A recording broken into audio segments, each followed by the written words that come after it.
খিদর আলাইহিস সালাম যাচ্ছেন মূসা আলাইহিস সালামকে নিয়ে, মনে আছে ঘটনা? তো খিদর আলাইহিস সালাম নৌকায় উঠলেন, নৌকাটা পারে ভেড়ার আগেই খিদর আলাইহিস সালাম নৌকার তলায় ফুটা করে দিলেন। কি করলেন? বিনা পারিশ্রমিকে বেচারা নদী পার করে দিল, উল্টা তিনি নৌকাটা ফুটা করে দিলেন। কাজটা দেখে কি মনে হচ্ছে? খারাপ, তাই না? মূসা আলাইহিস সালামের কাছেও তাই মনে হয়েছিল। তিনি বলেছেন যে আপনি এটা কি করলেন?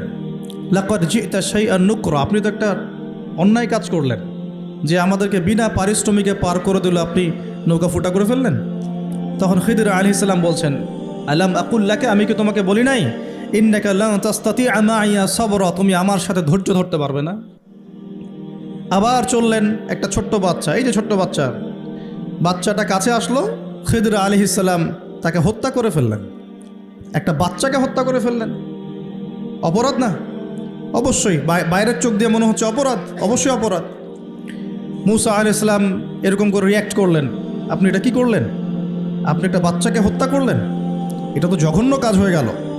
খিদর আলাইহিস সালাম বললেন, আর যদি একটা প্রশ্ন করো আমাকে, আমার সাথে আর চলা হবে না।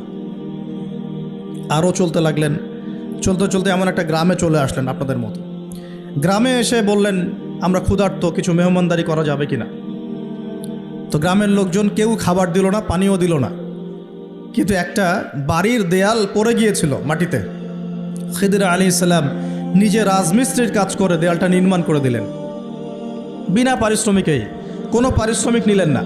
এখন মূসা আলাইহিস সালাম বলছেন যে আপনি তো চাইলে একটু পারিশ্রমিক নিতে পারতেন, তাহলে আমরা, এটা তো মেহমানদারিও করলো না, উল্টা আপনি কষ্ট করে দেয়াল নির্মাণ করে দিলেন বিনা পারিশ্রমিকে, আপনি চাইলেও তো একটু আজর নিতে পারতেন। তখন খিদর আলাইহিস সালাম বলছেন যে হাযা ফিরাকু বাইনি ওয়া বাইনাক, এই হলো তোমার আমার বিচ্ছেদ, তোমার সাথে আমার পথ চলার হলো না।